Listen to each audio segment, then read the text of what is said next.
Hi family, it's Teresa with the Shaman's Dream Project and an update in the series called Holi-Days and Holidays. And today we're going to be talking about Labor Day, which this year was on the 7th of September, so just a couple of days ago. So where does this holiday originate? Where did it come from? Well, it was established as a holiday by the U.S. federal government back in 1894. And it was in response to a series of events where workers were uprising and revolting and going on strike and things to protest the unfair wages they were being paid and the really horrible working conditions that they had. They were living in reservations adjacent to the coal mines, for instance, with their families in these little tents, and they would just get up and walk to work every day, and maybe they might get killed on the job that day. Maybe they wouldn't. There wouldn't be any workers' compensation or anything like that. So the workers began to take matters into their own hands and go on strikes. And in that event, the cabal, which is the same kind of actors we see controlling the scenes today, so like the Carnegies and the Rockefellers and all that. So they would hire goons basically to come in and squash these uprisings, and they were pretty brutal, pretty bloody. Quite a lot of people lost their lives, and a lot of casualties, a lot of fatalities. And one very famous one was the Ludlow Massacre, which I'll put in the show notes so you can refer to that for yourself.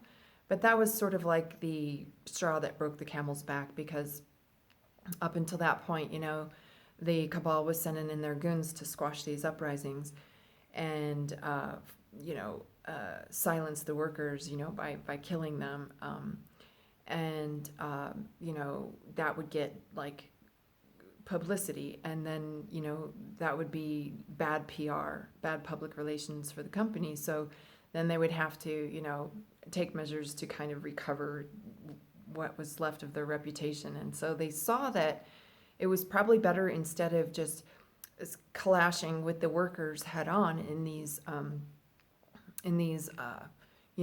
mob kind of goons coming in to kill people in that way, but rather it made more sense to sort of infiltrate the movement. And they did so with labor unions, which it's a bit like voting. It's the idea that you can delegate the responsibility for ensuring that you have a safe work environment and have fair wages to an agent or a union boss, who's essentially just a champagne socialist working as an agent for the corporations, to be a middleman for you and the cabal which you're working for.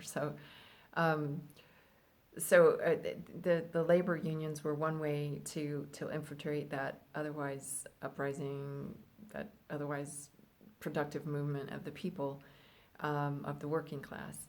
And it was also placated with this idea of Labor Day. So the stated objective of Labor Day is to recognize and appreciate the workers or the laborers. So, they started out with these parades and stuff, and all the floats and all the, balloons and flags and shiny things to distract you and make you think that, oh wow, look, they really do care about us because they're having a parade for us, and that sort of thing. But the conditions really didn't improve that much. And of course, the wages were never going to be sufficient, because with the debt-based fiat currency, you're going to have inflation based into the currency. So no matter what the minimum wage is, it's never going to be enough to get by. But nonetheless, those two things were used to pacify an otherwise outraged public, and to placate an otherwise active workforce that would, in any other circumstance, be out there still protesting and going on strike.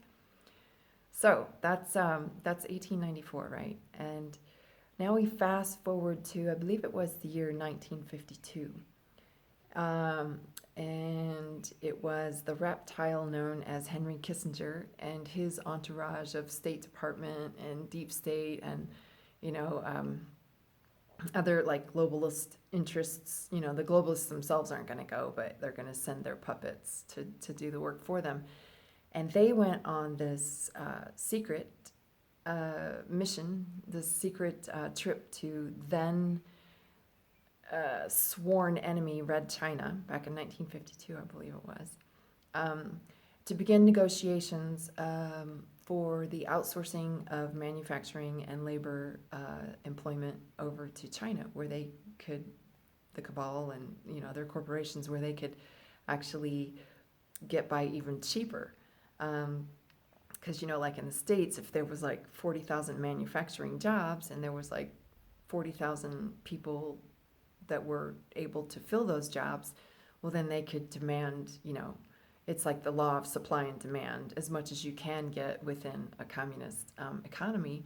But if they took the jobs instead to China, so those same, like, you know, 40 or 50,000 manufacturing jobs, and now there's like 500 million people that are vying for those jobs, well, then they can cater to the lowest common denominator, and meaning that they can pay, you know, they can take a selection of those workers and pay the lowest of wages. So it took a couple of decades for the infrastructure in China to be established, but essentially by the early 1970s, the United States began to experience all the manufacturing jobs and all the labor kind of jobs like that being shipped overseas. So like the auto manufacturing plants started closing, the steel plants started closing, you know, and that kind of thing. So by, you know, going along with this holi-day being placated, you see where that actually gets us.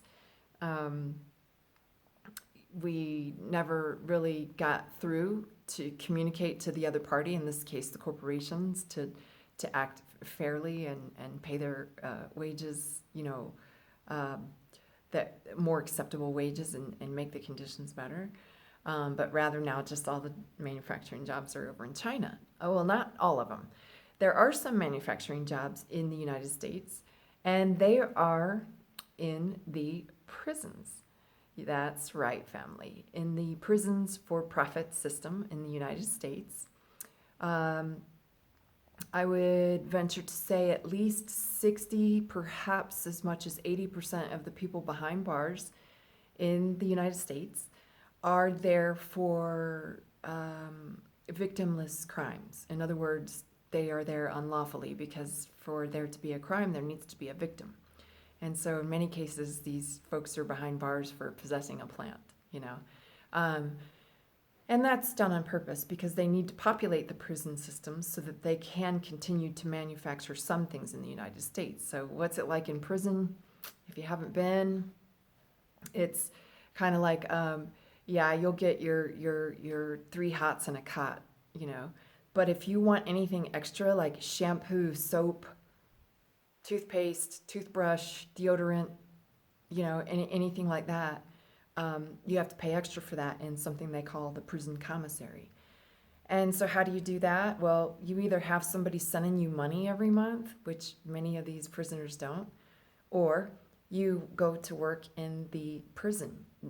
They like to say they're just manufacturing license plates, but they're actually manufacturing a lot more than that. The few jobs that weren't shipped overseas to China, that's where they're actually being held now, is in the prisons. So that's your prison manufacturing industry. But then, you know, you go over to China, and what's it like over there? You might say it's even worse, because then you have people that are chained to a desk, and they're working 12-hour shifts, and they maybe get a bowl of rice per day, and they have a hot cot. So basically, they have a hot cot. So basically, after they finish their 12-hour shift, they go into this cot to sleep on the premises, And the guy who's sleeping in the cot, he gets up and goes on his 12-hour shift, and hence the word hot cot, because the guy who was just getting out of the cot it's left it nice and warm for you. So so somewhere between that situation in China and the prison manufacturing jobs in the United States, it basically boils down to the same thing, and that is slave labor, taking advantage of a captive audience that has no other choice really other than to work for whatever it is that you tell them they need to work for. Maybe that's $3 a day in the prison, and a bunk to sleep in, or maybe it's 30 cents a day and a bowl of rice in China. You could compare apples and oranges, but essentially it's the same concept. It's slave labor. So I just want to illustrate that clearly so that we can see how, if our desire or intention is to create a workplace that we have jobs to go to, first of all, where we get up and willingly go to these jobs, and we get paid decent wages, and we have good working conditions and compensation if we get hurt on the job and that sort of thing. If that was our objective, then it's up to us to seek that. No one's going to do the job as good as you'll do it, right? No one is. If you try to delegate that to someone else or something else, in this case, the labor unions, and you just get kind of fooled into it. So that's part of the holi-day kind of thing too. It's this concept of placating the public to making them believe that they are appreciated by their employers or by their government, by giving them this holiday.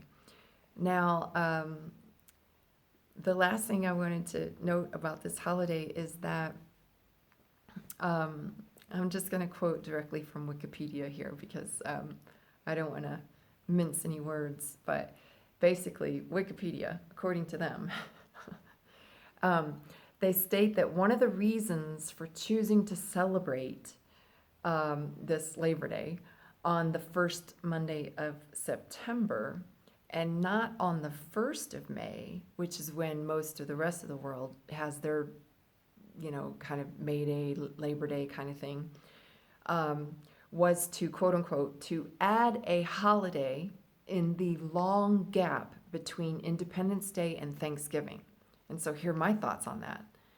Of course, we can tell how free and how safe and how fair is a nation or a people and their laborers by the number of holidays that they have, right? So just give them a holiday, and if they have, because if they have a gap in between holidays, gosh, they might,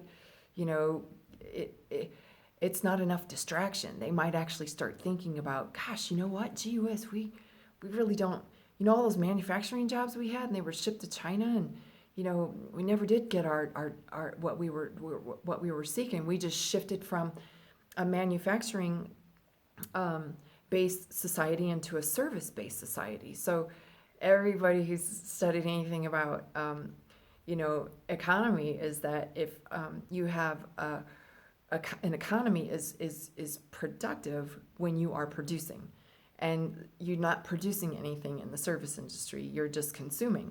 So you have a consumer-based economy or a production-based economy. It's the production-based economy that's going to be the strong one. So we lost that when all those jobs were shipped over to China. And I might also note that on the 1st of May is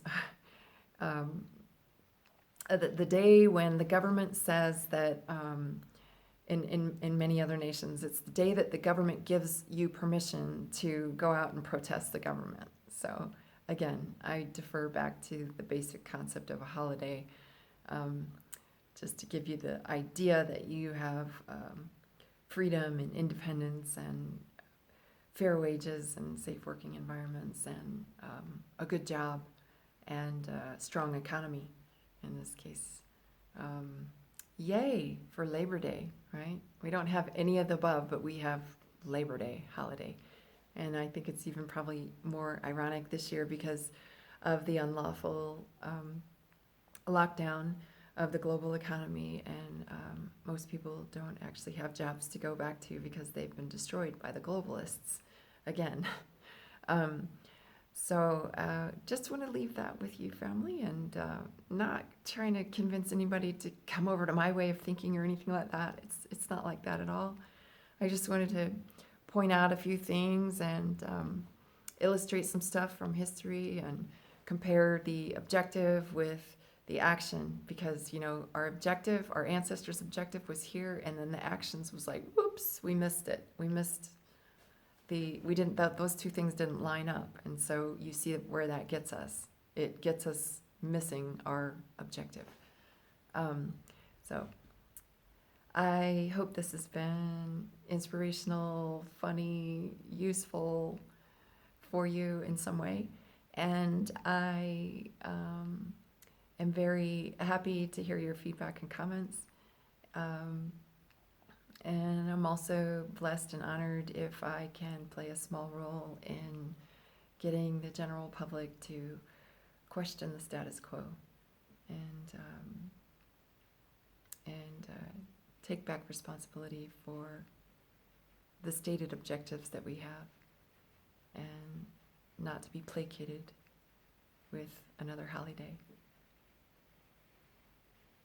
Thank you so much, family. Love you. Namaste.